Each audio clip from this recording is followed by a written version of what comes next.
Yeah, well, like we have the say the easier job now. Don't have to prepare that much beforehand, so that's okay. Yes, exactly.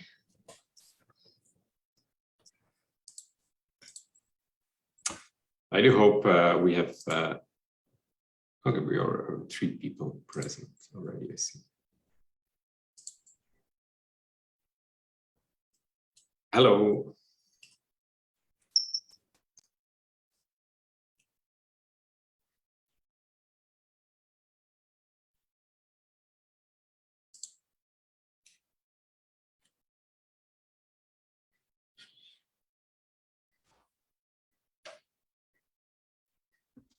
Good morning, Claire.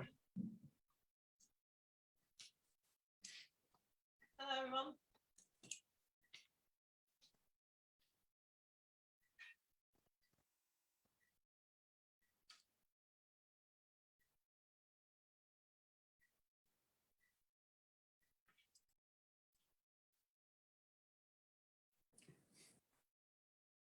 I can't hear you. I can hear you, Claire.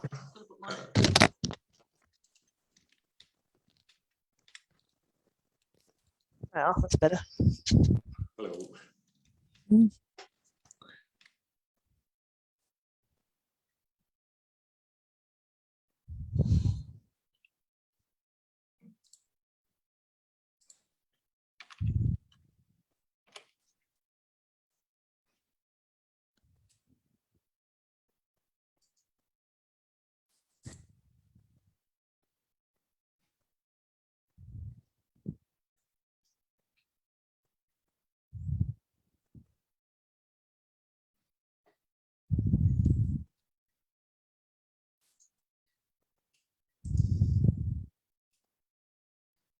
Good morning, Simone.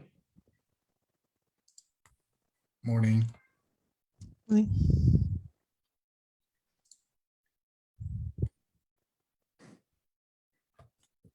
Hello, John. Morning.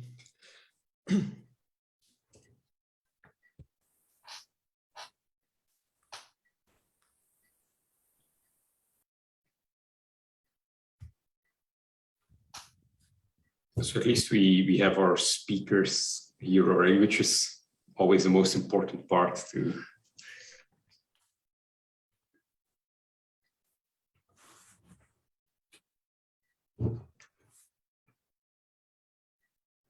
Hello, Alicia.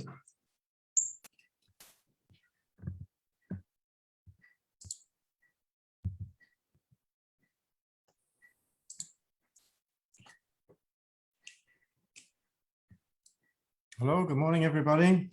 Good morning. Alexander, I think you're in, but correct me if I'm wrong, Alun, but I think only the panelists have video capabilities, or? Normally, yes. So. Yeah, so for all the other attendees, you can, everything you send in chat, we can see. I would think they can also ask questions via microphone, Alun, or is it only via chat? I'll have to ask our technician on that. I think we can give them the microphone, but just perhaps I'll just 1 minute.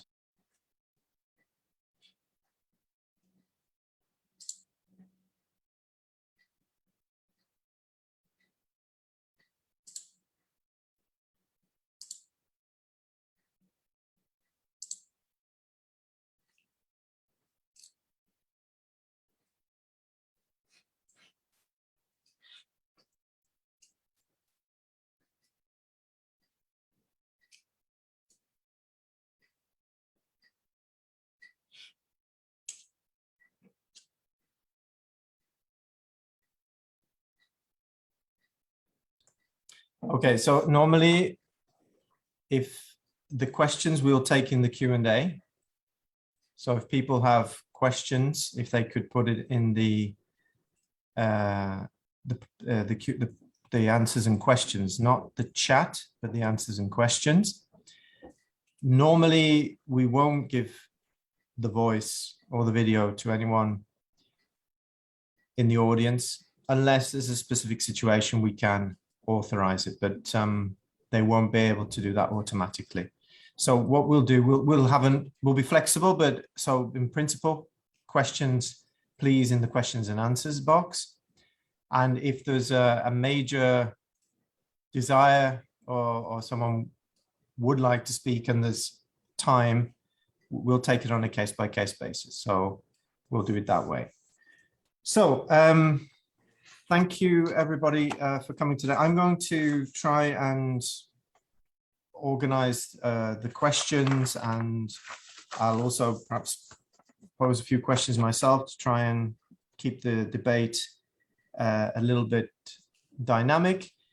We are going to start today this webinar, and I'd like to thank the speakers for attending. And I think the best is that we'll let Bart start with an introduction to the webinar. Bart Neuts, as you know, is the coordinator of the SmartCulTour project, and he spends most of his time organizing our project and liaising with other projects, but he's also a teacher at the University of Leuven, and he works very much with Visit Flanders. He works with master's studies, and he's an expert in the field. And one of his key areas is focused on social carrying capacity studies in urban environments. So he is an expert like yourselves, but also a coordinator of a project as well, like many of you here. And well, let's start with without little ado. I'll ask Bart to make an introduction to the seminar. Thank you. Thank you very much. So I'm sharing my screen now, should be visible for everyone. Okay, so it's my pleasure to be able to introduce this session. It's always a pleasure as well to work together with colleagues from another project. As Alun said, I'm the project coordinator of the SmartCulTour project. And we're here together with the experts from the SPOT project, which is also a Horizon 2020 project that was funded within the same call as our project. So a short introduction to the two projects. I won't take too much time because we only have a 5-minute introduction. I don't want to take time away from our speakers that will focus more on context and on the content. The SmartCulTour project, what's the main aim from that project? We focus on community-led interventions in cultural tourism, and then trying to use cultural tourism as a motor for sustainable regional development. And in that, our focus is on more secondary regions, so not the hotspot regions that already had to deal with over-tourism before the COVID crisis. We focus on regions with potential for cultural tourism that is now at the moment still underdeveloped, and trying to use bottom-up interventions to get to a better state of cultural tourism there. So we had a. Bart, could I just interrupt? We have the intention of recording the seminar. So if everybody agrees, if anyone disagrees, if you can send a message in the chat or the question and answer. But we will start to record in a few minutes if that's okay. Thank you.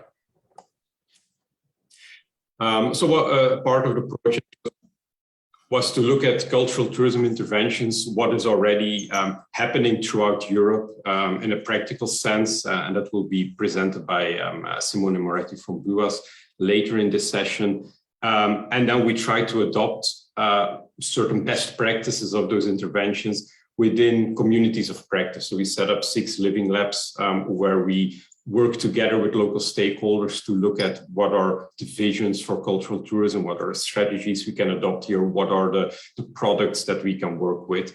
The SPOT project, and the colleagues might correct me if I'm wrong here, because I read it also from the website of SPOT, but there the aim is also to understand and address cultural tourism in a new, updated, modern sense, and also with that focus on promoting disadvantaged areas. So going to that regional development through cultural tourism, of European regions that have the potential, but are now not really developed up to that full potential yet.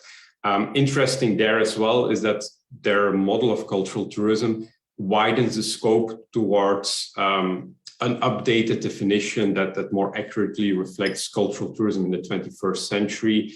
Also the digital revolution in cultural tourism. So more modern ways such as movie-based tourism, TV series-based tourism, literature tourism as well. That opens the door to new forms, new types of attractions of tourism and heritage as such as we define it. So we have quite some similarities within the project that make it interesting to have this sort of shared workshop here. So why cultural tourism? Why do we see it as having opportunities? Well, we all know that cultural tourism, especially within Europe, is an important factor of tourism. UNWTO in one of their studies stated that about 40% of European tourism was due to cultural tourism. 40% seems quite extensive. The Atlas Cultural Tourism Group, they estimated it to be around 11%. So the difference there is probably in terms of how important is cultural tourism as a primary travel motive. So we generally agree that around 11 to 15% are primarily motivated cultural tourists. And then an additional part are the tourists that maybe come from for other reasons, but still visit cultural heritage sites and still participate in those sort of activities there.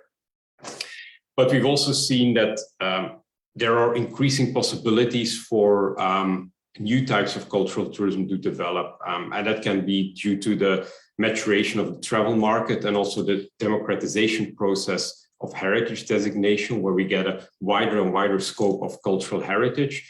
And we have travelers that are looking for new things, new experiences. When we just look at maybe 2 generations back when traveling first came into being and we first started to conduct tourism in a more mass sense, we were very much at the early stages of what Pine and Gilmore also look in their model. Traveling was more of a commodity. We were already happy that we could take a packaged holiday somewhere because we didn't have an experience. And now more and more, we ascended the travel career ladder of peers, and we're looking for experiences and even transformations as a tourist. And those experiences as transformations, they come less and less from just visiting the Louvre or Hermitage or going up to the Eiffel Tower. That can be part of it, but we're also looking for that deeper experience of local livelihoods, local cultures, increasing the potential of other rural destinations to have such an offering. An example I often like to give is the example of this tree, which in many senses, it looks like an ordinary old tree. But when I tell you that it's located in Sherwood Forest, you will immediately recognize that it's Robin Hood's tree. And of course, it's not really Robin Hood's tree because Robin Hood was a mythical figure, but it gets sold as such, and it creates this sort of stage experience for tourists that increase the potential for visitation in these places. So it is an old tree that is an authentic value, but apart from that, there's an entire storytelling around it that increases the potential of such regions to have cultural tourists in those places as well. We also had the effect of COVID-19, which is something that will be focused on more in the presentation of Professor Claire Wallace, that has led to new travel patterns and also sometimes shifted the focus from one type of cultural tourism, one type of heritage to another type of cultural tourism and heritage. And then from a policy perspective, which is also what we will talk about today and what will be focused on in Professor John Shaddock's presentation as well, we have a movement away from the earlier senses of conservation 1.0, where conservation was seen as a cost to society and somewhat of a moral value that we had conduct as a society to preserve our heritage for future generations, to conservation 2.0, where international tourism came into being. And we saw that conservation and restoration of primary heritage had some touristic value, to nowadays conservation 3.0, where we also look at adaptive reuse of culture, where we see spillover effects of culture to non-tourist areas as well, where we see that it can influence the decisions of businesses to relocate to another city, to another area, where it increases the quality of life of local residents. So there's an increased perception of policymakers that cultural tourism and cultural heritage has both an intangible and a very real tangible value. And that's also obvious when you look at the changes in policy and the policy documents of the European Union, such as here in this document from 2015, where we define cultural heritage now as almost an economic production factor, where it's a resource for innovation, social inclusion, sustainable development. So there can be a potential economic value. But in order for that economic value to take place, we do need the correct policy measures that are also contextualized to the local circumstances. And we also need the innovations bottom up that we will focus on today, both focusing on the policy that was part of the SPOT project and focusing more on the sometimes bottom up contextual developments that Simone and Moretti will focus on. So with that, I'll end my introduction to the workshop here and give the floor to the first speaker, which will be Professor Claire Wallace. Maybe I can just introduce Claire, University of Aberdeen, SPOT project, Professor of Sociology, expertise, many years in digital economy in rural areas with respect to cultural heritage, particularly interested in community resilience and quality of life approaches, which I'm very keen to hear on that aspect. So Claire, thank you for today, and we look forward very much to your presentation. Okay, thank you very much. Thanks, Alan, for that introduction, and pleased to meet you all. I don't know if you can see my screen. I'll try and share the screen. You cannot share screen while other participant is sharing, it says. No, I think if I still, okay, sorry. Yeah, we still share it. Hang on, so I'll try and share the screen again. I don't know. I always have difficulty. No, it's happening. You think so? Yeah, we see your desktop open. So if you go to your PowerPoint, we should be able to see it now. Yeah. If you make it larger, we can. Is that okay? Is that the last slide or the first slide? Can you see it the now? First. Yeah. That's the first slide. Yeah. Okay. I sent it to Bart just in case this breaks down, because it quite often does at the last moment, doesn't it? Okay, thank you very much, and for inviting me and for allowing me to share some of these findings that we've been developing at the University of Aberdeen and as part of the SPOT project. So first of all, just to tell you a little bit about where we're getting the information from, we've organised a special issue of tourism, culture and communication, to which some of you are contributors. So we collected together information from the European projects, but also from worldwide information about the effects of COVID-19 on cultural tourism. And we now have 16 contributions, and that's all been sent off to the editors, and it should be at least 2 issues of the journal. Our own research is part of the SPOT EU Horizon project, and the SPOT EU Horizon project began just in January 2020, and the lockdowns happened in March 2020. So just as the lockdown, so to begin with, it was a disaster for our project, but then we decided to look at the impact of COVID-19 on cultural tourism, and we had a big opportunity to do that, of course. So today I'm going to share with you changing patterns of tourism as a result of COVID-19, and I'm going to focus on 3 main effects that it's had. And then I'm going to finally turn to the longer term consequences of the pandemic on cultural tourism. So the first issue was that the pandemic really destroyed cultural tourism for about 2 years, or pretty much destroyed it. So there was various lockdowns across Europe, which were on and off over a period of 2 years and were very severe at the beginning. So people were confined to their homes. Tourism was out of the question, at least conventional tourism. And the severity of the lockdowns varied quite a lot across Europe. So some places it was very severe, some places it was less severe, but there were lockdowns, and it did affect cultural tourism in particular. It affected cultural tourism in particular because a lot of cultural tourism takes place in cities, and cities were the places that really lost any visitors. That were closed down most of all, but also indoor venues were closed down. So things like museums, art galleries, and so on, castles, were all closed to visitors. So cultural tourism, I think, took a particular hit as a result of the pandemic.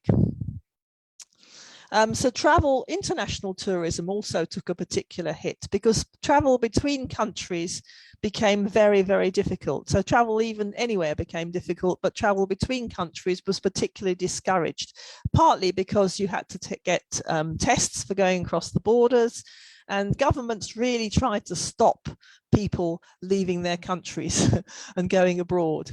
So international travel more or less came to a standstill and became very, very difficult for people to undertake. And cultural tourism depends to a great extent on international visitors. And there was, I think, a sort of psychological impact of the pandemic was there was a kind of fear of contagion.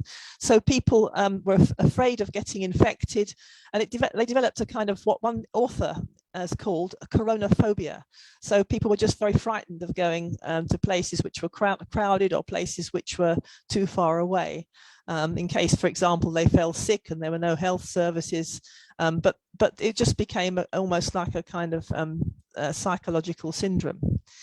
So the government's put into place various initiatives which made it very difficult to go anywhere. So the track and trace, I'm sure you all remember that, when you had to put it on your phone or you had to fill in a form.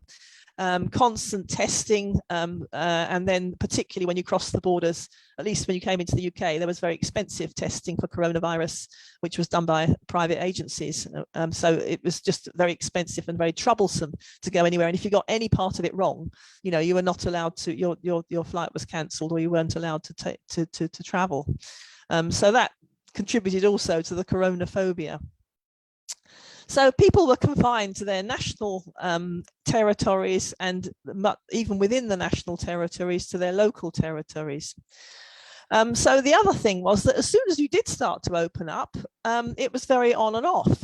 So you never really knew if there was going to be another outbreak of infections, and therefore everything was going to be closed down again.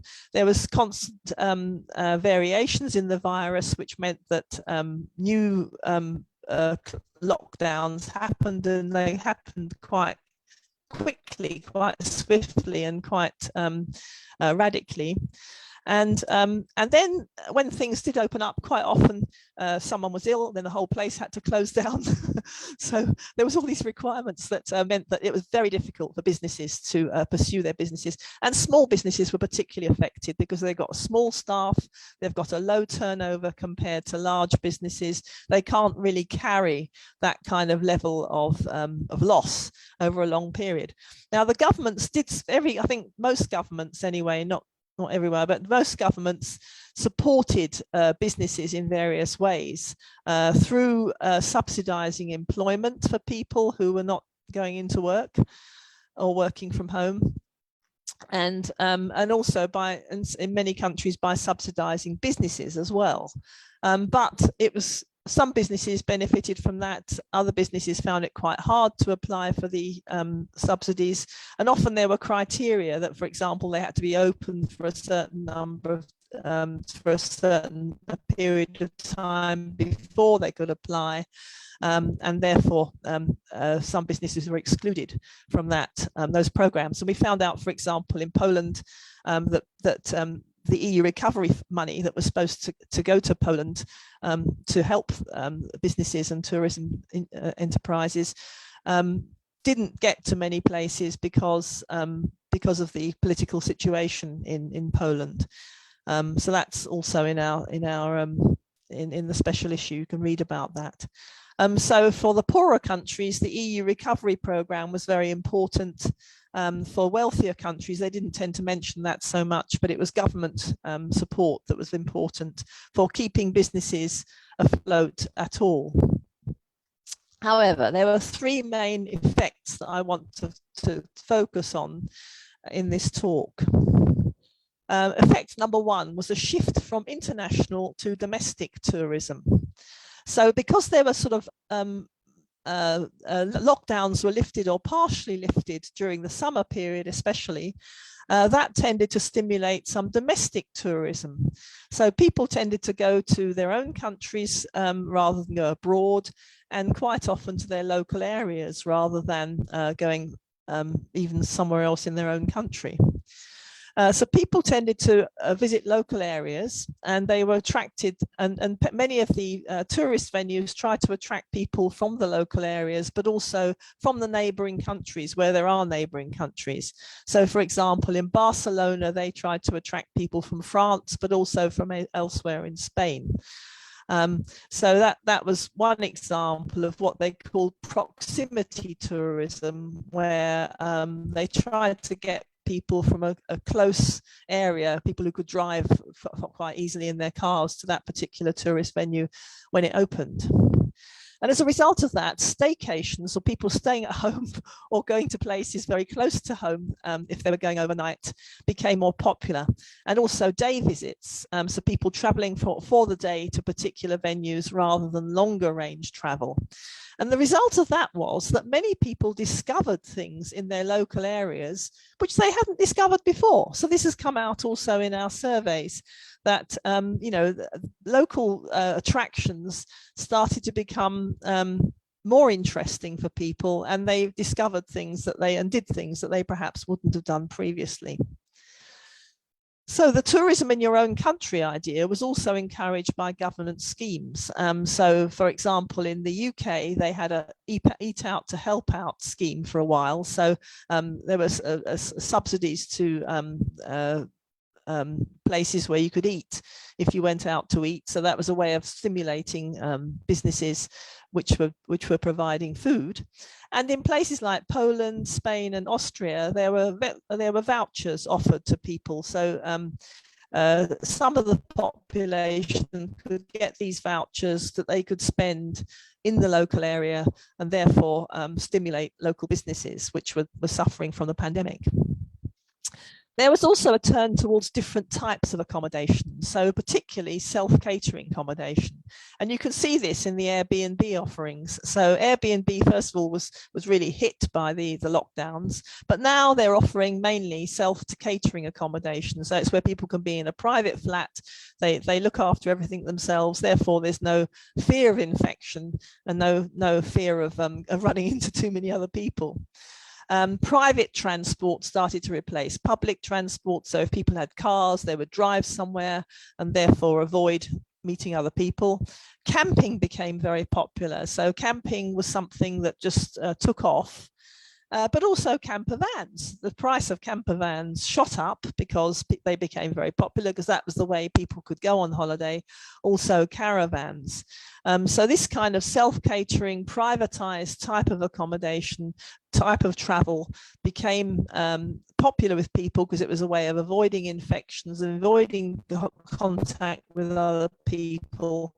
But also it just became more popular during this period. So that was the first shift. The second shift was the shift to rural areas rather than urban tourism. So rural areas started to become more popular, and the contributions from Austria to our special issue have shown that the way in which neglected and sort of marginal areas of Austria started to become more frequented by tourists rather than the mainstream areas of Austria, because Austria depends a lot on tourism, especially international tourism. So people didn't go to Vienna or Salzburg. They went to small marginal areas where previously there hadn't been many tourists. Now that in itself also caused problems, which I'll come back to, because the marginal areas don't have the facility for tourism. They're not set up for having large numbers of tourists, and yet they had much larger numbers of tourists than they usually had. And they didn't have the businesses, they didn't have the staff, and so they suffered from, places which would have wanted tourism actually then suffered from having too many and not really able to cope with the numbers. So new styles of tourism became popular. So hiking became very popular, for example. Cycling, lots of people bought bicycles and started cycling. Nature trails started to become popular. So new types of tourism which took into account these kind of restrictions and ways of staying away from other people started to become more popular. And I think as a result of that, there was a redefinition of cultural tourism, which, has generally in the past been focused on galleries, exhibitions, festivals, events, and so on, towards landscapes. So it was a way of seeing landscapes as a part of cultural tourism. And I know that people on the Spot project have been very keen to develop that idea, for example, in the Czech Republic and in the Netherlands, of seeing landscapes as a cultural tourism attraction rather than museums, galleries, and the usual kind of things that people had become accustomed to as part of cultural tourism. So some people moved to rural areas altogether because they could work from home. So the house prices, for example, in Britain went up in rural areas and they went down in urban areas. I think other countries don't, perhaps they don't, house prices aren't quite so sensitive in that way, but that's a very clear indication of where people were going. But there were also in some countries like Barcelona tried to actually attract digital nomads by giving them cultural passes and making things available to them so that the people working from home could go and work in somewhere that was nice instead of the usual cities that they might have lived in. So this is the idea that because people became more, in a way, more mobile as a result of digitalization, which I'll come to in a moment, you had this group of digital working nomads that could almost work from anywhere. And then there was a backlash against that. So in some rural areas, they didn't want any more tourists. There was social media campaigns. There were signs up saying, tourists, go away. We don't want you. And there was partly, it was the fear that having a lot of people coming from other places would bring infections with them. So rural places that were relatively free of infection because there weren't many people. So there's this idea that they would become infected by having an invasion of tourists. There was also the problem that there were just no facilities for the tourists. So for example, there were no public lavatories, or the public lavatories that had been there were closed. So people were forced to do their business in the surrounding countryside. They lit fires, they left rubbish, they left their tents behind. So there was all sorts of issues there about the rural areas being overrun with tourists, and there being a kind of reaction against that of trying to keep tourists out of rural areas that couldn't really cope with that kind of influx of people. So that brings us to the third shift, which is the shift towards digitalization. So as we know from our own experiences and from the experiences of this conference, more people went online. So people were much more acculturated to working online, to doing their working lives online, to doing their entertainment online. And that had an impact on tourism as well. At the rise of camcorders, where people apparently would be looking at their holiday destinations, where they used to go, they would be seeing them on camcorders instead of going there themselves. But there was also zoos benefited from this, so people weren't allowed to visit zoos, but they would have camcorders showing you how the penguins or the bears or the lions were doing in the zoo. And tourist companies started to circulate digital information to keep places top of mind. So they wanted to keep the destinations in mind for people by circulating information about the people. Even if you weren't allowed to visit, you could just still kind of visit virtually and see what the places were like and get more information about them. Camcorders in India, for example, one of the contributions to the special issue talking about Arctic tours that people went on from India. So while they were sweating away in India, they could do an Arctic tour, which was virtual, to a place in which was much colder. And art galleries, for example, started to produce virtual tours. And then many tour guides started to produce virtual tours as well. We interviewed quite a few of them, but for some of the tour guides, this was just a sort of free service which would help them to get more people to go and join them when lockdowns finished. But for some people, they actually charged for these guided tours. So you could do guided tours. I think the Arctic tours from India were actually charged for. So you could have a whole kind of world of tourism which didn't involve traveling at all. Pre-booking, of course, of accommodation and pre-booking of cultural venues became much more common. So if you wanted to go somewhere, you had to go online first and buy your ticket.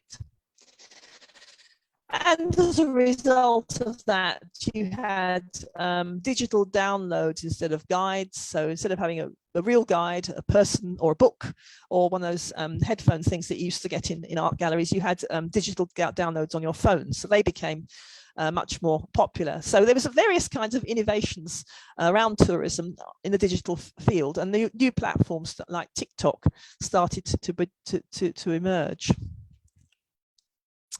So those were the three shifts that I wanted to talk about, but there was also longer term consequences. The question is, I think, how much were these short term shifts simply to accommodate the fact that people couldn't go anywhere and therefore there were these alternatives, but how much was this a longer term shift in the nature of cultural tourism? Well, that question is still in a way unanswered, but I'll come up with some ideas about how this might have been a longer term shift. So for many people, there's a continued nervousness about going to crowded places. So this is kind of like a kind of psychological consequence of the lockdowns, that people don't want to go to crowded places. They don't want to go far afield. And we've seen that in our recent surveys taken this year in Scotland, that you still get a lot of local tourism, people exploring their local area, and then feeling nervous about going to cities, about going to crowded places, and about going further afield, partly because of the health problems. And then linked to that, there was a concern with cleanliness and health safety. So one of the things people look at in terms of their tourist destinations, how clean is it, how hygienic, and what are the access to health services that might be important, when you're booking your holiday. So I think that's a kind of longer term effect as well. And then there's the shift to digital. So the use of QR codes, which were used widely for track and trace purposes, also started to be used much more for tourism. So people would have QR codes in places to tell you stories about the place. Digital tours as a way of whetting people's appetites for real tours, and the booking systems, which I said the pre-booking systems, all became much more widespread. And the pre-booking, many of our places said that the pre-booking that had been necessary during the pandemic to control the numbers of tourists started to become more permanent. So venues that were very, very popular, if they kept up the sort of pre-booking system, it meant that they could reduce the number of people that were in there at any one time and perhaps spread them out over a wider period. Another factor was the move to a cashless economy. So all this pre-booking, all this buying your tickets in advance, the digital tours all had to be done in a cashless way. And what became increasingly popular during the lockdowns, and I think that won't change, is that you have these card reading machines which are contactless. So you don't have to touch anything, you just put your card near it and it takes your money. So that cash move to a cashless big economy became much more widespread, and I think that's a sort of permanent shift. It was happening anyway, but it accelerated, I think, as a result of the pandemic. And then there was, what we saw was innovation and diversification of businesses. So, for example, restaurants and farms offer delivery services in a way that they hadn't before. Many of those delivery services continue. And many business, but I think one of the deleterious consequences of the COVID-19 pandemic was that some businesses closed and they never reopened. So that's very clear when you go around tourist areas. There's closed down cafes, closed down shops, closed down hotels, which have never reopened. And in some scholars have called this the Great Resignation. So the Great Resignation is, as a result of the pandemic, many people left their jobs. They went to new jobs, they retired, they went off sick, they disappeared somewhere. So enormous numbers of people just left their jobs. And many people in the tourism industry left their jobs. So the tourism industry, we know, very hard work, and they just decided they wanted to do something else, or it wasn't worth their while opening. And the result of that was that you have staff shortages in the tourism venues, which means that they can't open a lot of the time, or they can't open as much as they would have liked to. And as a result of that staff shortages, you've also got rising wages.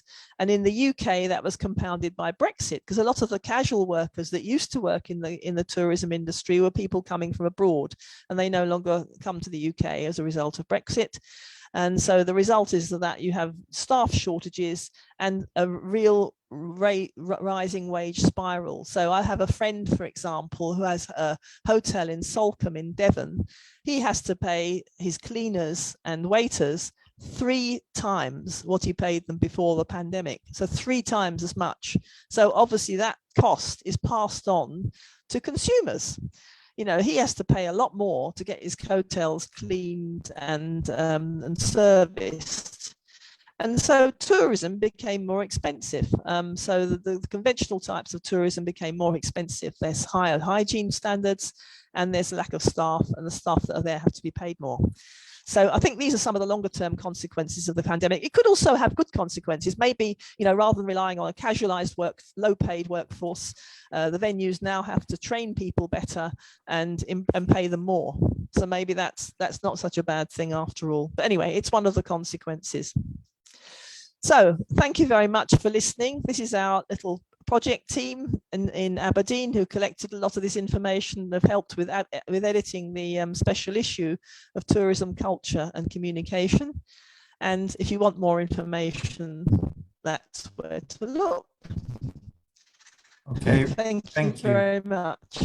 Thank you, Claire. That was echoing actually in SmartCulTour in one of our living labs, the one I manage in the Pyrenees. The Austrian example was very much the case, and we're also looking at including landscape as a cultural tourism aspect. So we'll take questions, I think, at the end. Next is also John Shaddock from your team, from the Spot team, on the agenda. So John is an expert in enterprise management.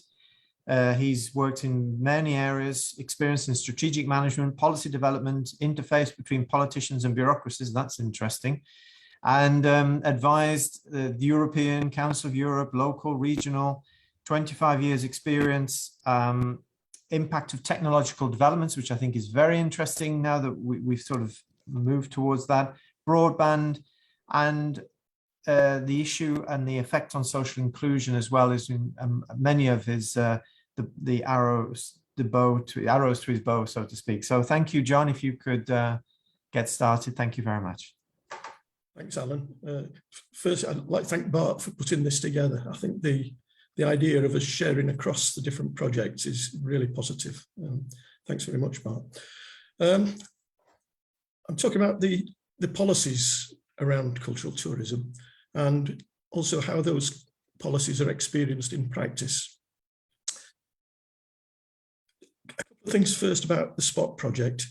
We've got 15 partners. The main motivation was to deal with disadvantaged, particularly rural areas.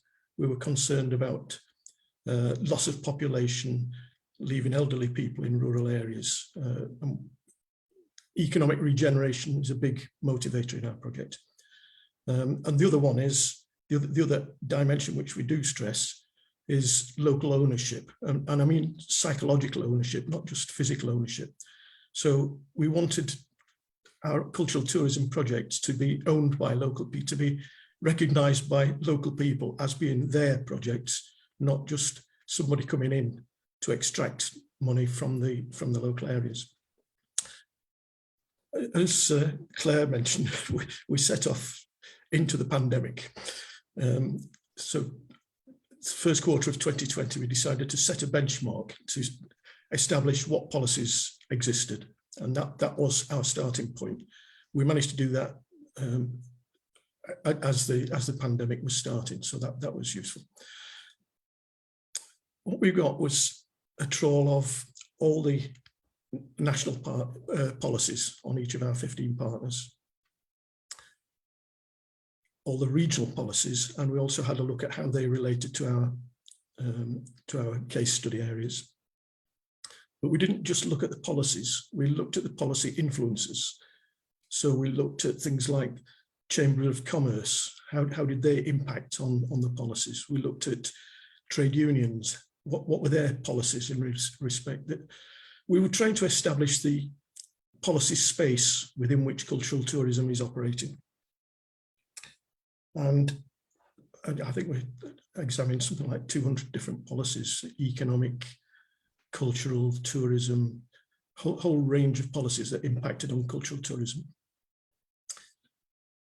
The intention was to track that over time and then discuss it with our stakeholders to see what worked. If policies changed, what new policies were useful and which didn't work. But of course, that was into the pandemic. So our next recording point was the first quarter of a year later, 2021. And I think Claire's covered a lot of the policy changes that happened over that time. But we looked at the formal policies, the longer term policies. Obviously, we'd expected the start of the new European programming period would have a big impact on cultural tourism policies and the framework for it. When we came to examine the policies, we found that very little had changed. The policymakers were either not working because they'd been sent home, or if they were working on COVID policies, how to recover the local businesses and so on. But that didn't really impact too badly because we got all the material that Claire's talked about as changes that had happened. And we learned an awful lot from the things that, in discussing it with stakeholders, the way that stakeholders had responded. So we did the second round and we'd got a policy framework then to discuss with the stakeholders. A couple of observations really on that period. The first thing was to notice that policies really the politicians didn't seem to take the same priority as tourism as you might expect. So across Europe, tourism, I think Bart mentioned, it's seen as something like 10% of GDP across Europe. And in some of our partners, it's way in excess of 10%. And you would think that had a high political profile. But as we look around where tourism is in the political structures, it's very rarely got a senior minister in charge of it, very rarely. It's looked in with other things. So you'll get sport and tourism, or you'll get, interesting one was Ministry of Public Works and Tourism. Very strange. Tourism is almost a make weight to other to some of the other functions of government. One of the issues we came across was how do we compare between our different case studies? The difference between tourism and cultural tourism is that if you've got a tourist facility, say a Disneyland or a water park, or it's replicable. You can do that somewhere else, and the experience, excuse me, the experience is pretty much the same. Cultural tourism isn't like that because it's based on culture. It's based on the environment in which it exists. Each one is unique. So our issue was, how do we compare unique things? The answer was that we looked at the policy framework again and sort out what were the distinctive features that were in all our case studies. And if I can work this screen sharing.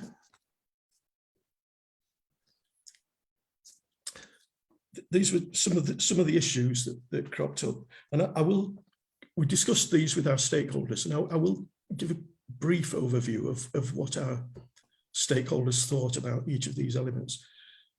We're not seeing the screen, John. Oh. Are you not? No. Oh.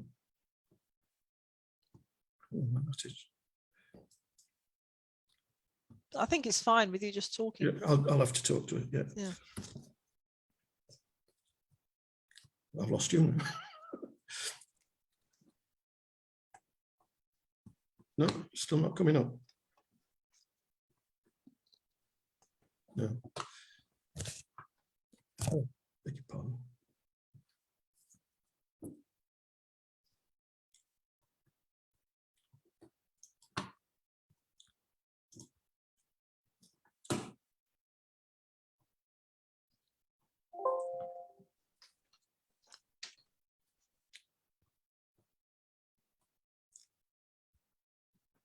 Okay. Have you seen the screen? Yeah. You've seen that? Yeah. Okay. Sorry about that. So these were some of the key things that we picked out to discuss with the stakeholders. On policy, we talked to them about policy, and generally they were not especially aware of national and regional policies relating to their issues. They were very engaged with local policies, and I think that's a lesson that we need to learn from. There's things that we can do about that. The second item that we looked at was local engagement. Are local people engaged with the cultural tourism examples that we were looking at? And again, this varied. In some of the areas, there was very good engagement. In others, very little engagement. But what we are obviously interested in is the local benefit. If you've got a cultural tourism project, are local people benefiting from it? Are they getting jobs? Are they getting some income? Are they feeling better about life if they've got a cultural tourism policy that's a project that's relating to their lives, showing their lives? Shared vision, which people needed to know that they were doing the same thing.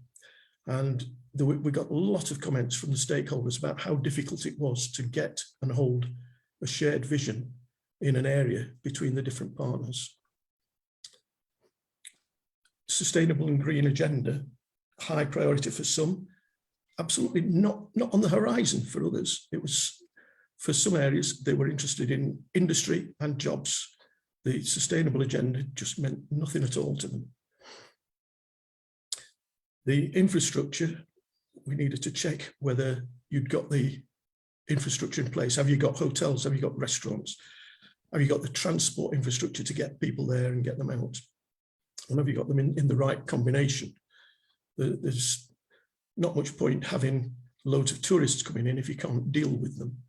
Can you deal with water supply? Some of our rural areas have very poor water supply. You can't have a lot of tourists if you can't give them water. And then we also looked at implementation. Are the structures in place to, if you decide to do something, can you deliver it? And this was a big factor for the stakeholders. Another couple of issues that we looked at were innovation, and Claire's covered a lot of the innovation issues that cropped up because our stakeholders were in the midst of the pandemic.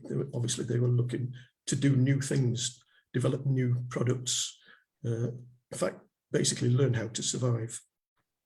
And the other one was monitoring. Are we collecting enough information? Do we know what's happening? Are we making progress?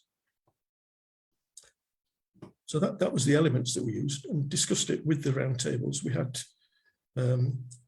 something like 200 stakeholders involved in our project. It was very exciting information that we got from them. And as Claire's shown, it's very imaginative, some of the responses that the stakeholders had got to the issues that were facing them.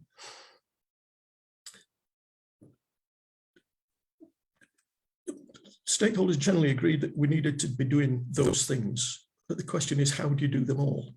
There's too many things to grasp. There's too many factors. There's too many people influencing all those elements. How do we coordinate them? How do we stitch them together to make a full arena in which cultural tourism can take place? We'll come back in a way to the political issue. In that circumstance, you would generally look to a politician to pull all the disparate elements together. But I don't know about you, I've never come across a politician who sees his route or her route to high office as being on the back of a brief on cultural tourism. I don't think we're going to get high-level politicians pushing cultural tourism. So we have to do it in a different way. We've got to do each of those elements, and we talked to the stakeholders about where they were on each of the elements that make up the full package. And generally they're aware of what they're doing and what they need to do. They're not always sure how to do it, but they're aware of the gaps. So in a way, it does come back to politics. Politics was described as the art of the possible.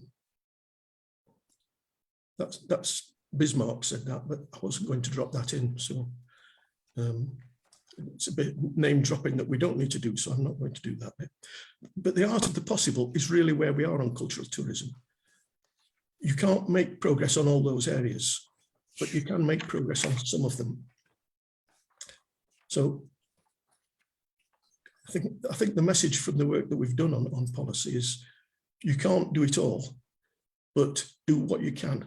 Be aware of what you're doing, be aware of what you're not doing, and look out for where those areas where you can make progress, and the whole thing will come together over time.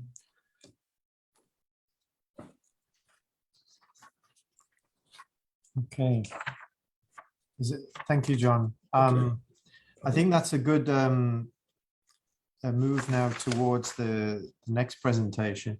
But by the way, I was trying to realize when you said about the ministries, and I think Spain and France are the biggest tourism countries in Europe, or the world, or whatever.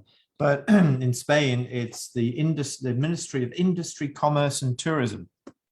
So it's I think that says it all.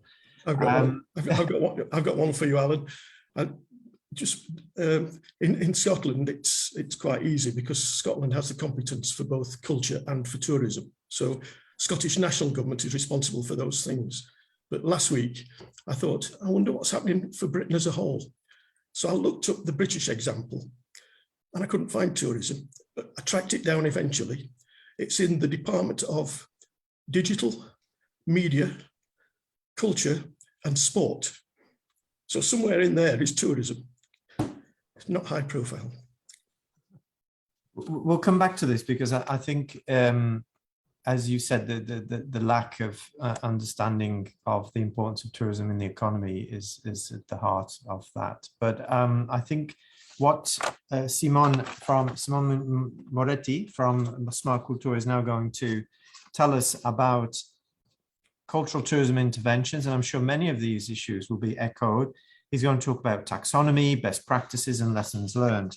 So Simone obviously is from the Breda University, is an expert in tourism. He teaches in the masters there. He's worked also in interesting places such as Thailand and Belgium, he puts on his CV. So that would be interesting to see the difference between Thailand and Belgium. But he has actually co-authored the study for the European Parliament on over-tourism, which I think is one of the key policy-related reports which has motivated European policymakers to look at cultural tourism in a more broader perspective. So, Simone, if I can ask you to tell us all about SmartCulTour's best practices for the future. Thank you. Sure, Alan. Thank you very much. And thanks to Claire and John also for their very interesting presentations. Just one thing before to start, I will turn off my camera because I noticed that I had some connection issue this morning. So I don't know if that helps, but it might. And I don't think that that my face is the most interesting part of my presentation this morning. So just yeah, the usual check to make sure that you're actually seeing the presentation and you are hearing me loud and clear. Yep, we are. Okay. Okay, so as Alun just said, I'm Simone Moretti. I work as a lecturer and researcher at the Breda University of Applied Sciences. And today I would like to share with you a few insights about the part of the SmartCulTour project in which we focused on cultural tourism interventions, and I will explain you in a few seconds what do we intend as cultural tourism interventions, with a particular focus on taxonomy we elaborated and best practices and lesson learned. First of all, I would like to focus on a few elements that in our point of view really stress the need of outlining the state of art of cultural tourism interventions. And particularly I'm talking about the fact that, well, obviously even before COVID-19, but also now that we are slowly trying to get out from this pandemic, businesses are constantly investing resources, and I'm not talking only about money, but also about time, expertise, different type of skills, trying to really innovate cultural tourism offer and introducing new ways of experiencing cultural heritage. At the same time, you have a different level of governments and other entities such as the European Union that are granting financial resources, trying to introduce, to implement different type of activities, projects, and Spot and SmartCulTour being two of them, and really trying to see how it is possible to facilitate and support the development of sustainable forms of cultural tourism. You also can see a variety of governance settings that are embraced at the different destinations. You see new policies that are tested. You see initiatives that are trying to involve the local community perspective and so on. So some questions arise, and for example, we should ask ourselves, where are all these efforts leading to? What is the actual contribution of these efforts in making cultural tourism more sustainable? And what are the key points that we can somehow take home from best practices, from good practices that are deserving our attention? So this extremely fragmented framework, a range of possibility and the variety of actors that are involved made us thinking about the fact that limiting our analysis to policies would probably reduce the scope of our analysis. That's why we embraced a broader concept of cultural tourism intervention, which is actually including policies, but it is in a way going beyond just policies.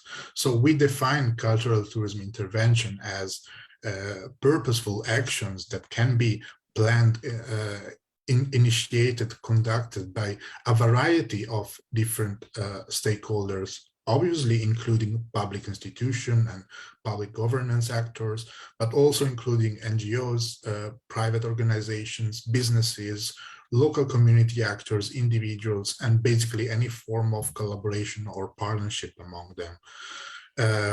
Of course, we are talking about interventions, initiatives that are designed and implemented in the complex framework of cultural tourism management. Just as examples, we can think about policies, strategies, but also new products, new businesses, actions, collaborations, and so on. I won't go into the details, let's say, of the process we went through, or what we called our journey through cultural tourism interventions. It's maybe interesting to point out that after outlining the conceptual framework of this part of the project, and thanks to the support of all the SmartCulTour partners, we conducted a bottom-up reconnaissance of cultural tourism interventions, which allowed us to together to collect preliminary findings concerning more than 100 cultural tourism interventions that have been implemented all over Europe. And through the analysis of these interventions, we came up with a taxonomy of cultural tourism interventions that I will show you in a few seconds. And also based on this taxonomy, we selected a restricted number of cases, 18 interventions that we analyzed more in depth through case studies, including also interviews with relevant stakeholders and so on. So all this process allowed us to gather quite a good amount of information that ended up in the documents that we realized for the project. So if you focus on the left part that of this table that you see on these slides, this is the taxonomy we elaborated of cultural tourism interventions. And as you can see, this is a taxonomy that is not focused on the type of stakeholder who initiated a certain intervention, or the type of tools or resources that have been used, but is focused on the concept of essential purpose of the intervention. So really trying to go to the meaning, to the essential meaning of those initiatives. And as I can see, we identified 5 main categories within this with this taxonomy.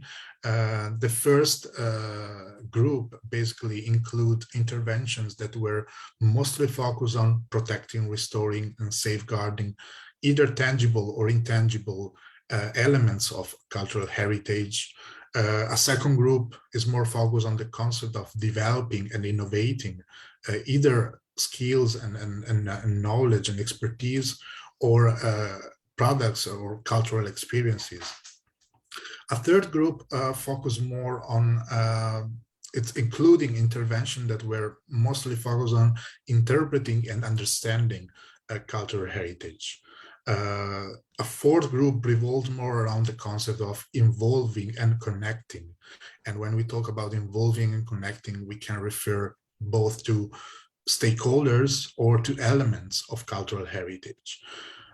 While the last group include interventions that are more related to broader interventions of destination management, or to manage and influence the decisions and the behavior of either the supply or the demand side.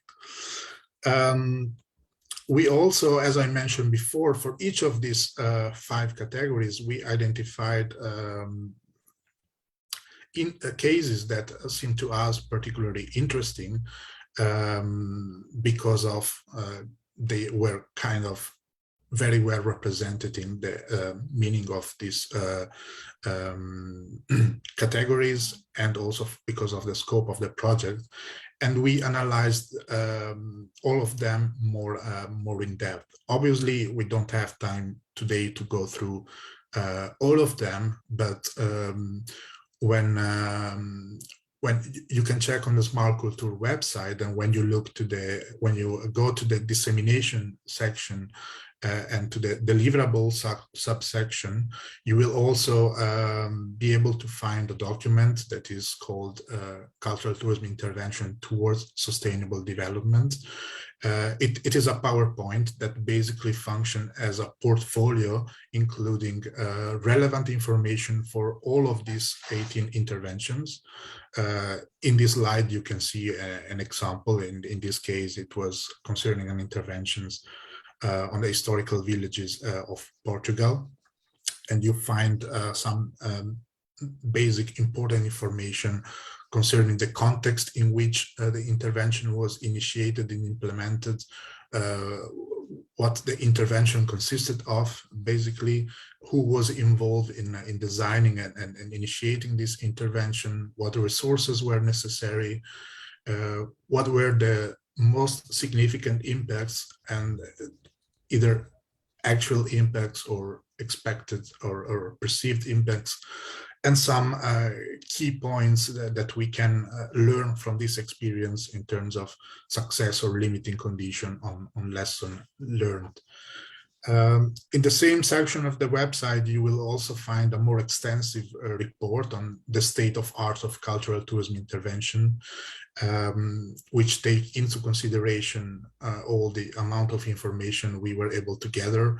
And it ends with sort of a framework of intervention impacts and success conditions, which has this the structure that you see reported here on this slide. And here you only see one of the 5 categories of the taxonomy that I mentioned. So the interventions focusing on protecting, restoring, safeguarding cultural heritage. In the report, you will see the same type of information for all the other 4 categories. And as you can see, for each of these categories, we reported some very essential information related, for example, to the context. In this case, this type of intervention, we noticed that were mainly initiated and implemented in regions, in destination that are, of course, rich in fragile cultural resources, but they are somehow facing facing different challenges that are related to the transition that this area, this region is having from what they were in the past, maybe like important industrial centers or vibrant rural communities, and the new role that they are searching for in the current European society, which, as we know, is more and more urban focus and service oriented. So the reason why of this type of intervention was mostly to restore and preserve cultural heritage and promote it to develop cultural tourism, and basically try to use this as a strategy to get to a new position or to position themselves in a socio-economic setting that was changed compared to the past. We also indicated some distinctive, important, supportive resources that we could observe as very important in general when implementing this type of interventions. And we also, for example, in this case, observe that generally this type of interventions lead to a quite significant cultural impact in terms of conservation, restoration, awareness about cultural heritage, cultural identity. And they generally have a moderate positive impact in terms, for example, of jobs and business opportunities and so on. And we also pointed out some conditions that were common to at least the majority of interventions included in that category. For example, like in this case, a vision that is able to connect the past and the present. We could potentially, as I said, go through all the specific lessons learned of each of these interventions, but we, for sure, we don't have enough time. And I mean, there are the documents I indicated you where you can find those information. So I thought that was probably more interesting to conclude or to include in this presentation some more general lesson learned, that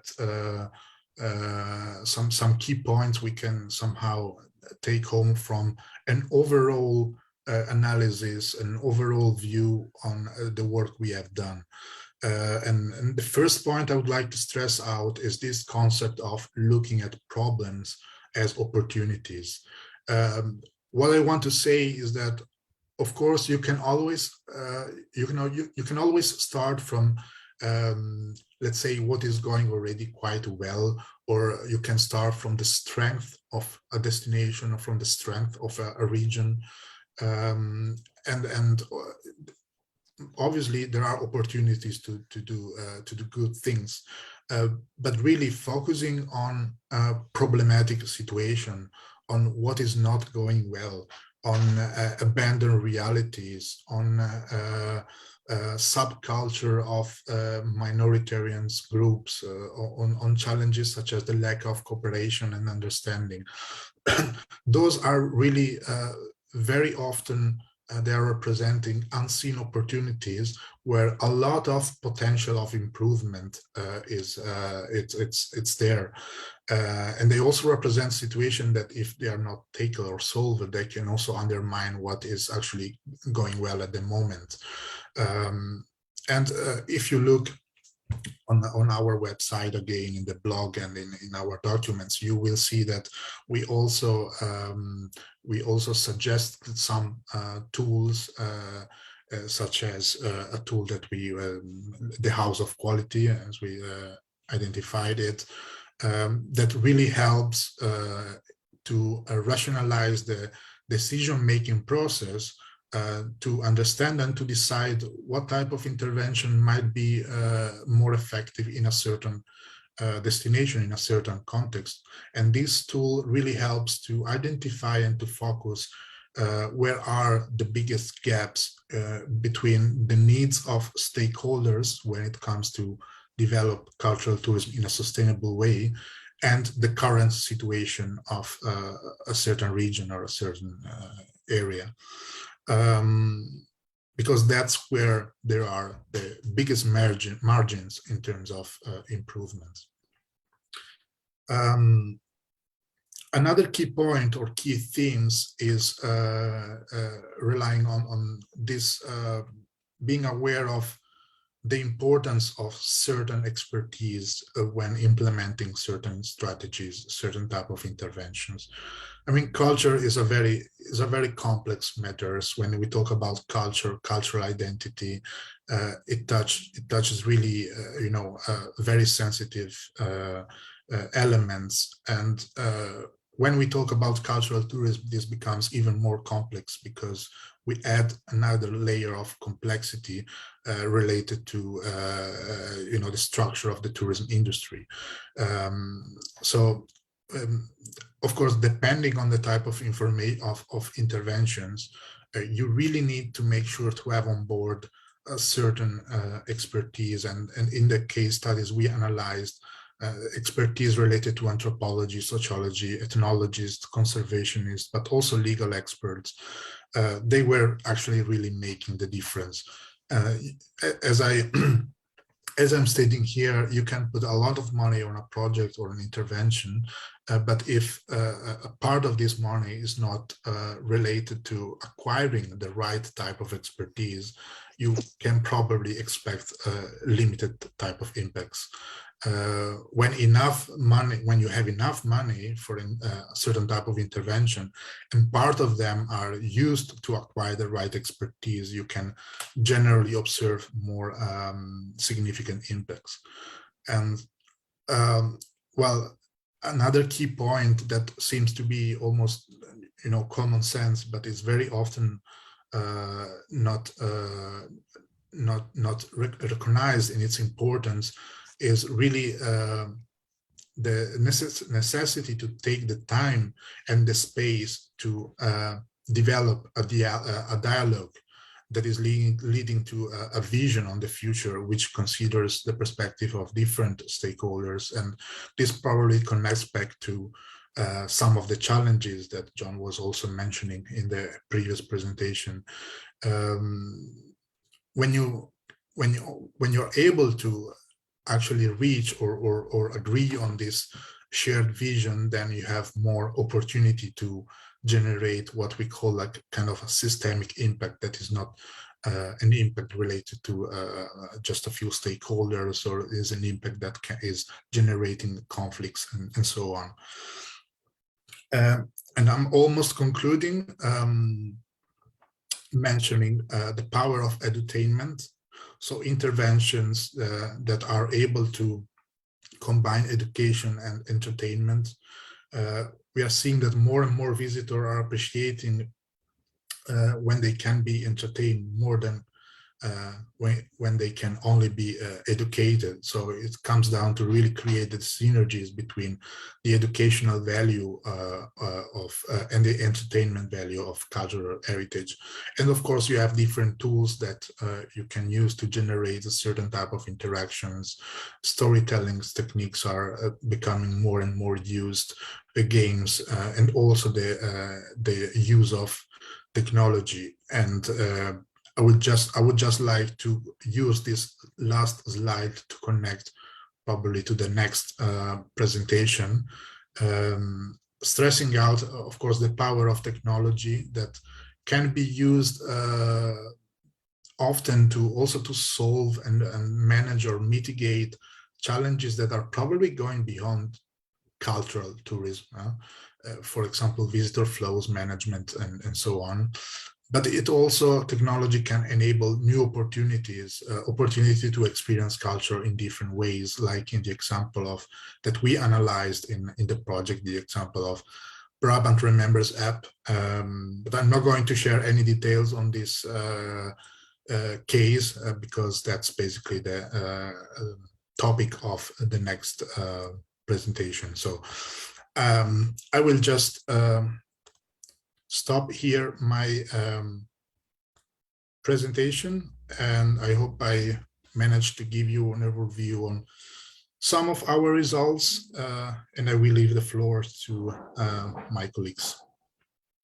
Thank you, Simone. We will now go to the Brabant Remembers app. So we have Caroline Belt and Licia Calvi. Licia Calvi is at the Breda University, and Caroline is from the Regional Destination Management at the Brabant area. So let's go straight into it and hear about the Brabant Remembers app. Thank you very much, Alun, for this introduction. And thank you, Simone, indeed, for already introducing one of the interventions that has been selected as part of the SmartCulTour project. So Caroline and I are going to show you the detail of the project, and in particular focusing on the products that were developed as part of the cultural intervention, and in particular the digital elements, the digital intervention, the apps, and there is more that Caroline will tell you in a minute. But before really we start, we're looking at what has been developed during the project and also what the impact of these outcomes has been. I want to give you a very short introduction of what the project was about. So Brabant Remembers is a project about heritage from the Second World War in Brabant, which is a province in the south of the Netherlands. What we did for this project was to collect personal life-changing stories. So stories of people who had been active, who had lived during the war and who had been facing during the war or just at the end of it, in the aftermath, a number of life-changing events. So who were really at a crossroads, who had to face certain dilemmas or certain challenges that have changed the course of their life. These stories have been collected directly from the survivors, if they are still alive, of course, or from some of their relatives, or even from journalists who have been collecting these stories in the course of the years. We collected more than 800 stories. And of these 875 were selected to be later to be published in a collection, in a book, in an anthology actually. And why 75? Because each story was represented 1 year of liberation. So you should know that the project has been launched in 2019, and at that point it was 75 years after the liberation of the Netherlands in 1944. And so not only one story per year of liberation, but also each story was supposed to cover a different event that took place during the war. It could be, for example, mobilization, liberation, persecution, oppression. So there were really different faces that were covered by the stories and different types of protagonists. So female, men, women, but also children, just to cover, you know, the broader spectrum of possibilities of stories that could have been told, of events that could have happened during the war. And another thing that I should mention is that even though the project was focusing specifically on the personal stories, personal life-changing stories, because in this way we wanted really to touch the listeners of these stories emotionally, the stories were also connected to locations in Brabant where the events took place. So in this way, by means of using storytelling techniques, as Simone was just mentioning before, we wanted to make sure that the listeners, but also the visitors of those sites would feel much more connected to the locations and were feeling much more, you know, also engaged and involved in the events that took place in those locations. So this is why using this form of intangible heritage was important to make the bridge and to create the emotional connection with the tangible heritage, so with the locations. And in these locations, as Caroline will show you in a minute, sometimes there are museums, sometimes there are commemoration centers. So it's those are locations that attract tourists precisely for the stories that they tell. But now Caroline will tell you more about some of the products that were developed that were during this project. Thank you.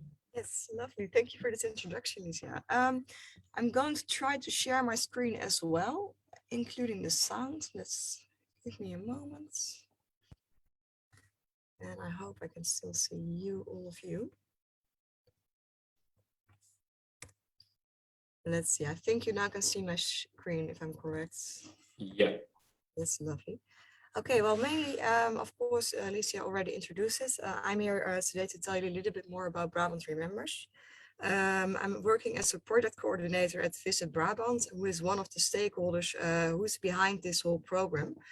That basically was created to commemorate and to celebrate 75 years of freedom in the Netherlands in the province of Brabant.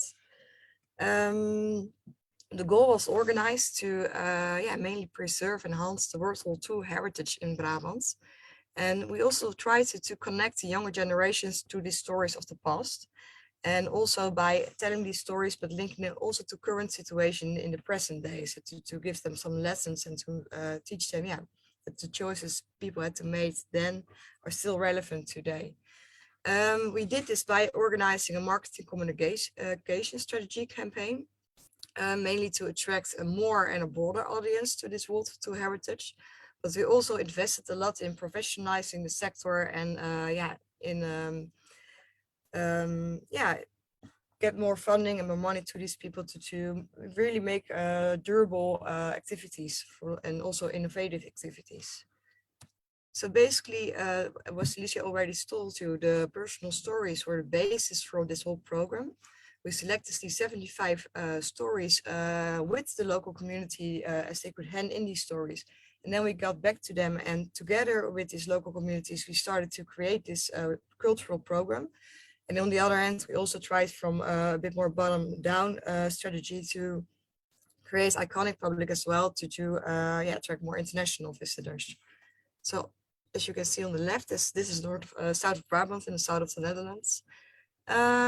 Let's see, this is the strategy behind the whole program. So as you can see, there were three main pillars. The basic infrastructure were the existing World War II heritages, so the musea. And it's also the part where we would do the research to this history and share the knowledge, not only about this history, but also to organize storytelling workshops and to get these local communities aboard to try to find innovative ways to tell these stories and to organize these activities and events. In the middle, you see the accessible offer. So these were the cultural program that was organized by the local communities, but also with more regional organizations, partners, and different foundations to attract this broader audience. And we also worked a lot with local media to tell these stories through their channels. And you can see in the top layer, the iconic program. And those were mainly high-end projects focusing on an international audience. And throughout this whole program, the marketing communication took place. We also invested a lot in the travel and trade organization and of course, the project management behind it. The first edition took place in 2019 and 2020. And I'm sorry because this is in Dutch, of course, but I will just pick out some of the points that are interesting. As you can see, those 3 pillars from the strategy came back in this program as well. So the program attracted in 2019 over 250,000 extra visitors to the province. What was very special about it is that we made crossovers between certain work fields as well. So we connected cultural heritage, the World War II heritage to education, science, sport, government, design. And by these crossovers, we also attracted new people who, maybe didn't have the first interest in the World War II heritage, but via this cultural program, they learned more about it and got interested into it. In the middle, you see the knowledge pillar. On the one hand, as I said already, the workshops about storytelling technique and the gathering of the stories, but also on the other hand, sharing these stories, for example, in mini documentaries, which we created together with the local broadcasting agency, which they broadcast through their channels as well. And the third pillar is the campaign, about the outdoor campaigns, but also the online campaigns and the publications in more than 8 different countries in Europe. And also the travel trade activities, where we attracted over 141 travel organizations to pick up this heritage and publish it in their packages as well, to attract international visitors as well. So in a nutshell, we achieved our goals. We were this successful that we were even allowed to organize a second edition, which we're now working on behind the screen. So it's something we're looking forward to. So this was in short a small introduction on Brabant Remembers, the strategy and the build-up of the program, how we conducted it in the beginning. And I'd love to share some of the highlights of the program of the products we managed to organize. You already saw a photo of the augmented reality app. What we tried to do with this app is we wanted to link the different locations in Brabant that tell a story about the heritage of the World War II. Of course, we linked it to the musea in order to encourage people to visit the museum and learn more about the background behind these stories. But also we use this app to attract people to locations where you can no longer see any traces anymore of the war. But by adding this extra layer, you could tell the story that took place at that exact same spot.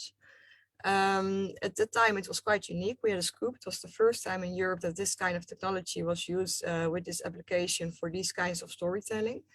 And in 2020, due to the pandemic, we decided to add extra stories to the app as well, that people could experience from home, because they no longer were allowed to go to the locations as well. I would love to show you a movie, because we also decided to add some gamification into the app in order to get people involved, immerse a little bit more. And I think this movie will tell a little bit better than I do how this experience takes place. I hope it's working, because my internet is a bit slow today. If not, I will send you the link later on. World War II brought a lot of suffering to Brabant. In a moving augmented reality app, Brabant Remembers now brings history to life. Relive true stories about people in times of war throughout Brabant at the sites where it all took place. Feel the doubt, the fear, the hope and the courage of the people who had to make choices with life-changing consequences for themselves and others. Have you ever asked yourself, what would I have done if I had been there? The Brabant Remembers app makes you a part of these personal stories at exactly the same place where someone had to make a difficult choice. Now that choice is yours to make. Share your experience on the spot via social media. Resistance fighter Ari questions whether he should cross the Biesbos to help people hiding on the other side while his boat is leaking. What does he do? The CIHEAM policy demands that Koba covers the bodies of the executed people with an old and dirty sheet. What does she do? You're standing there now. What are you going to do? Choose.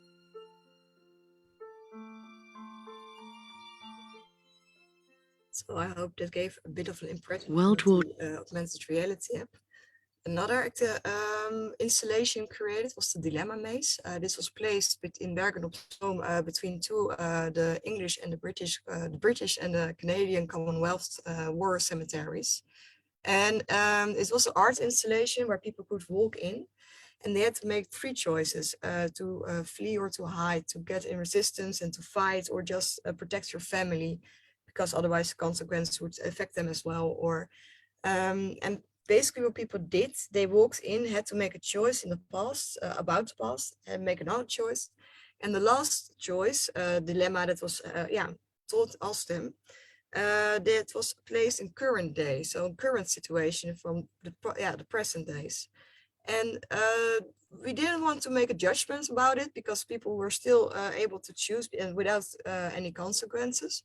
But afterwards, the conversation will start like, oh, did you go left? I get, well, yeah, I choose to go right. Why did you do that? And I think that was the most beautiful about this installation, that you got, that we achieved to get people talking about this decision making. And one of the main, the iconic projects was the Art of Freedom. This was really one of the iconic activities that took place to attract the national and the international audience. And it was also a little bit more on the abstract level about freedom and about peace and all those kinds of things.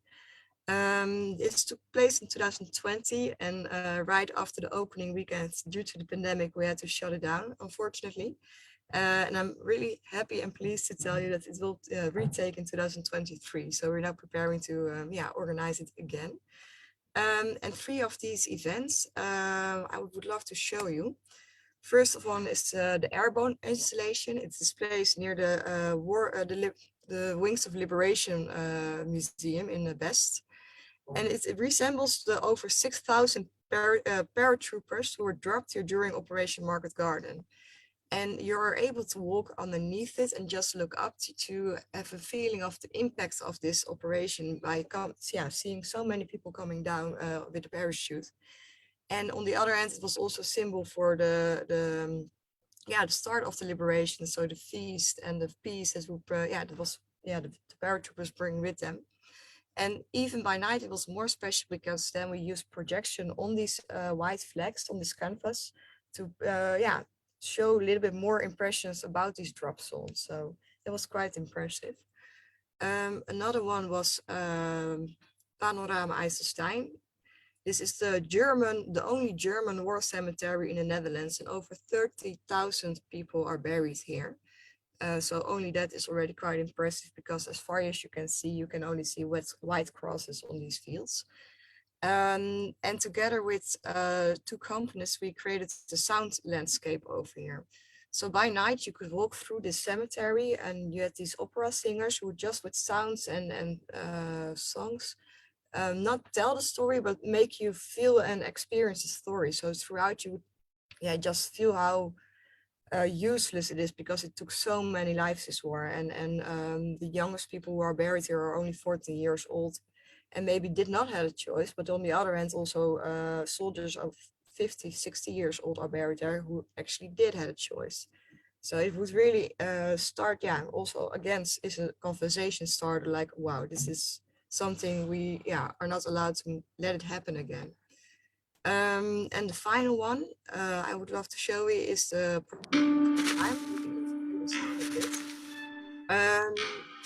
this is for me, I think, personally the most impressive one, because it took place at the grounds of the National Monument.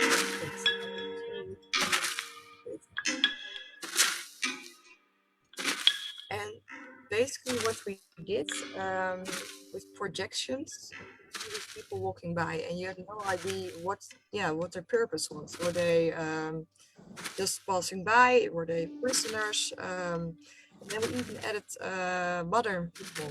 And at one point, because it was really not creepy maybe, but really impactful. At one point, the light would change and you would become part of them, because your shadow would be between the walls passing by.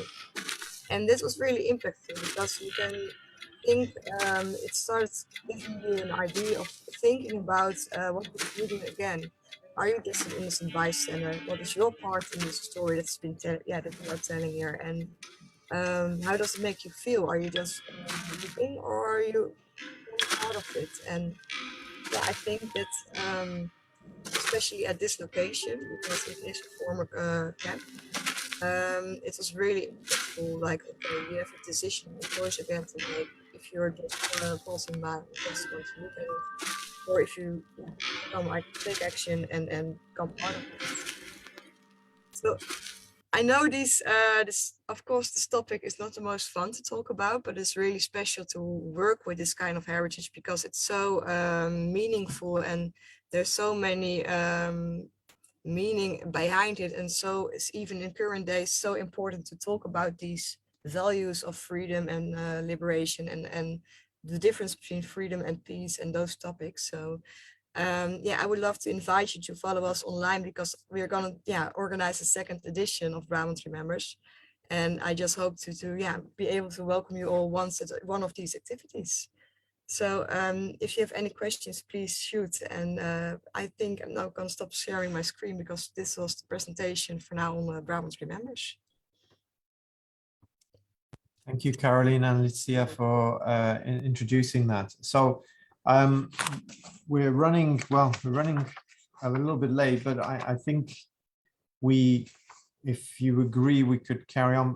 Milada Šťastná has to conclude, but I will open up if there are any questions from the audience or from the fellow speakers about any of the presentations.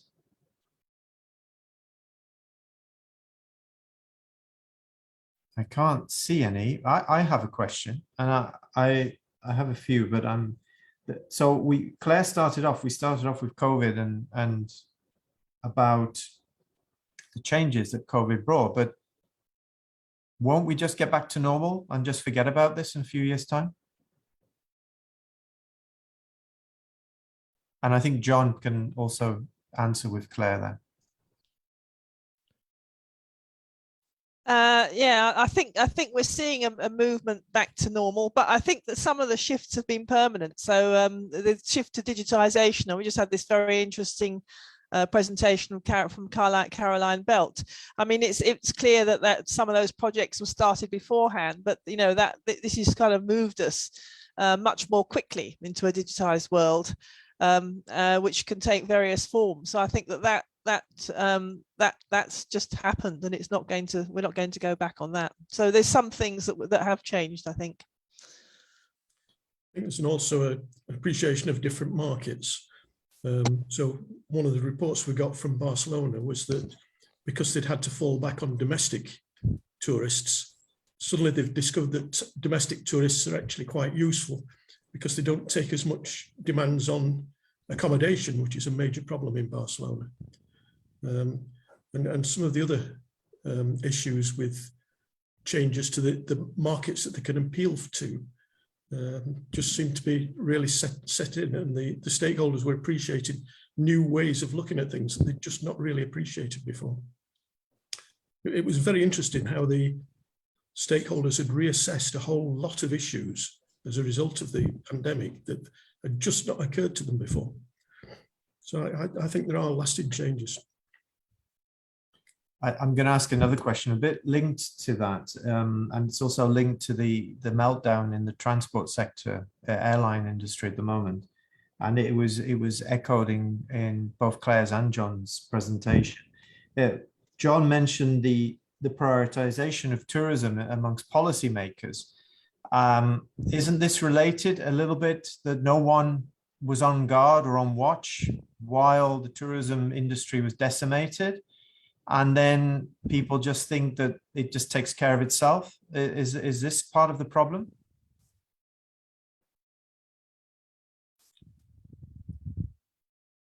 John, maybe? Yeah, well, I'm not sure that we had the tools in place to respond.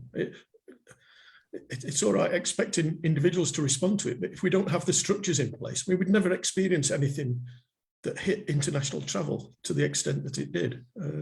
It's not surprising we didn't have the mechanisms in place to deal with that. I think we're still suffering from that. I don't know what it's like where you are, but in the UK, we've got massive problems in the air industry now because we've just not got the people in place. People responded almost knee-jerk fashion to the pandemic, but haven't got any long-term mechanisms in place to change the situation. Yeah, I think you're seeing that throughout the tourism industry. Actually, it's most visible in the airlines because you've got all these pictures of overflowing airports and things and cancelled flights. But I think it's not just in the airline industry; it's also elsewhere. You know that the businesses aren't able to get back. They aren't able to go back to what was there before. A lot of our stakeholders were reporting they just can't get staff. And it's not just in the Western Europe, throughout Eastern Europe as well. They can't get the staff to do the service type jobs. People just don't want to do those jobs anymore. And it's going to be a continuing problem. So there's a lot of self-service type facilities coming on.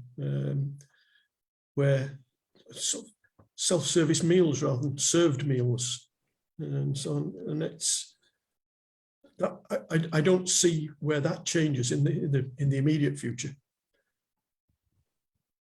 We've seen in our living lab in Huesca in Spain, we've seen that there's generally a problem with labor, with finding skilled labor, and this has been structural for some time and partly related to the COVID payments for the unemployed, that people are reluctant to come back because they're still receiving payments, and also they go on and do other things. And this, when you said that tourism wasn't in a ministry or taking care of it, it's the way that tourism and employment in tourism, quality employment in tourism, is often mentioned by the trade unions, the European tourism trade unions, EFAT, are often mentioning the issue of quality employment and training in tourism and related industries, Orica, etc. So I'm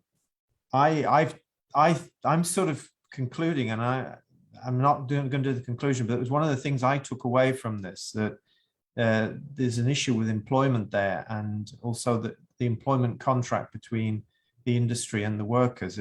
I don't know if I'm wrong in that or if I'm reading between the lines.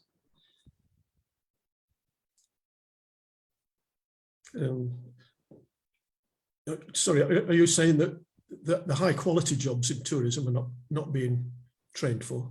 Well, yeah. I mean, the hotel in Cornwall, where obviously cleaners were probably lower skilled cleaners before, and they were paid very little. They were probably European citizens from other countries. And now there's no cheap labor, so the cleaning has gone up. And part of the challenges in the tourism industry, there were many low-paid jobs. Is this also an issue? Yeah, I think it links with what Giovanna Rech said in the Q&A, where she commented on staff shortages. This touched not only by Brexit matters, but elsewhere also by other mechanisms connected to the request for fairer wages according to skills requested, as she observes in Italy. I think, yeah, that's in Belgium as well, where now after COVID with the war in Ukraine, you have inflation of 9%, rising costs of living, connected to an industry that is notorious for its lower wages in general and sort of lower quality jobs, more difficult working schemes. So there's, for people who left the industry, and we had it in Belgium as well, where there was a protection against bankruptcy in the first COVID period. So you don't see, when you look at the numbers in 2020, you don't see a drop in tourist enterprises because they were protected from bankruptcy. So the company still existed, but the staff was temporarily unemployed. They looked elsewhere for jobs. They have no intention to return into a sector that doesn't offer better wages for employment. So that's something that, yeah, we now have to deal with as well. How do you improve the job conditions in the sector? And I think it's an important discussion to have as well. Okay, so thank you, Giovanna. I don't think we have other questions. So maybe we'll pass over to Milada to conclude. And now Milada obviously is the coordinator of SPOT, and you know her well. She's the head of Department of Applied Landscape Ecology at the Mendel University in Brno in the Czech Republic. And she's published many articles, a large number of articles. And obviously at the moment she's chief of the European Countryside Journal. So I think we're in safe hands now to hear the conclusions and hopefully continue the debate. Thank you, Milada. Thank you, Alun, for a very nice introduction to myself. But of course, as we are at the end of our webinar, again, it's very, it's a time to maybe just digest all the information. And as it was mentioned many times, it's wonderful that we had the chance just to meet together and share our information, some experiences which we reached so far during our the running projects.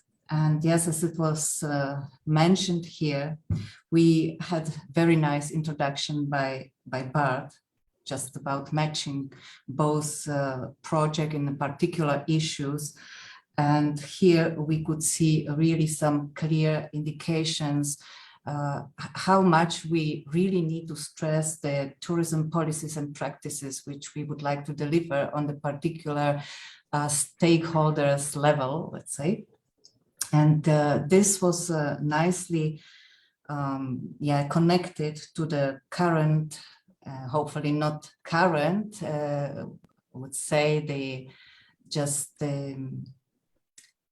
very important issue we went through during the COVID period, where Claire just mentioned three main things, and let's say the effect which the COVID had on this field of cultural tourism, as it was shift to domestic tourism, and it was also shift to rural places and to digitalization. And we can see that this is really important things we cannot omit. We have to still keep in mind that that was some dramatic change which influenced this sector actually the strongest, we can say. And through that we could even see the interconnection, how those situations reflected in the policies on different level. As John mentioned, then the policies around cultural tourism are different. We had 15 case studies. We noticed that after 2 years of COVID, there are not really dramatic changes what we see at the policy level. So we just need to be aware whether it should be incorporated something, you know, in that on the particular level. And it was mentioned that some of the politicians didn't see cultural tourism as a priorities. And I believe that through our two projects, we have a chance to stress some importance of that for the future. And yes, it was mentioned that stakeholders can identify gaps, and this is actually some other output, what we see, that the interconnection and communication between stakeholders, especially on different level, is the way how we can progress, how we can make this field a little bit stronger, the way and direction we think it's important. And then we had a very interesting speech by Simone Moretti about the cultural tourism intervention, because as we identify things and we see that there is a particular need, it's very important to make it visible, and especially to focus on the particular actors who are able to do and to help with the progress on that kind of level. And I was especially impressed by the taxonomy, which was presented in 5 different steps or levels. And true is that the message looking on problems as opportunities, it's very much valid. And especially if we look at the COVID and the impact, and we would like to encourage this sector, we see mainly problems, that the COVID caused mainly problems, but we also see especially opportunity there.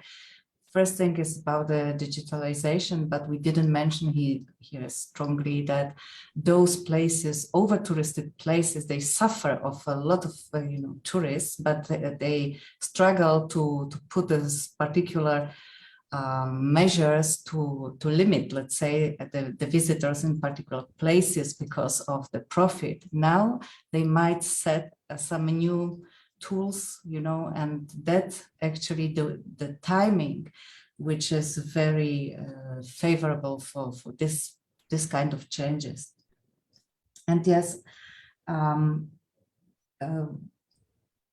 another important message we heard is that the involvement and engagement of stakeholders, is again the cooperation is the key issue, and I believe that this will be seen as a positive side, that we see not only that we identify the actors on particular level, but we also show the interest and we see what they are expecting, and that will make more visible for our future decisions, not only for ours, but for the main stakeholders.